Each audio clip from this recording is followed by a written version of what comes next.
ہم کریں گے ہر مظلوم کی حمایت۔ بسمillahirrahmanirrahim، السلام علیکم، میں ہوں حرین فاطمہ اور آپ دیکھ رہے ہیں حمایتی نیوز HD چینل۔ نظر ڈالتے ہیں آج کی اہم خبروں پر۔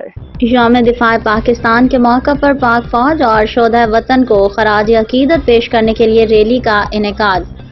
پاکستان یکجہتی کونسل سندھ کے زیر اہتمام علامہ قاری سجاد تنولی اور مفتی عبدالقادر جعفر کی قیادت میں 6 ستمبر یوم دفاع پاکستان اور شہدائے پاک فوج کے عظیم قربانیوں کو خراج عقیدت پیش کرنے کے لیے ریلی کا انعقاد کیا گیا۔ یہ ریلی داؤد چورنگی سے دارالعلوم کراچی تک نکالی گئی۔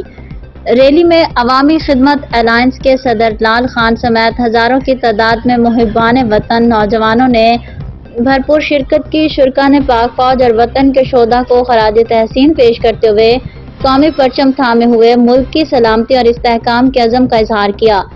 ریلی سے خطاب کرتے ہوئے پاکستان یکجہتی کونسل کے مرکزی جنرل سیکرٹری مفتی عبدالقادر جعفر، صوبائی صدر علامہ قاری سجاد تنولی اور دیگر علماء کرام نے دفاع وطن کی اہمیت اور پاک فوج کی قربانیوں پر روشنی ڈالی۔ مقررین نے کہا کہ ملک کی بقا اور سلامتی کے لیے پاک فوج کا کردار قابل فخر ہے اور شہداء نے اپنی جانوں کا نذرانہ پیش کر کے قوم کا سر فخر سے بلند کیا ہے۔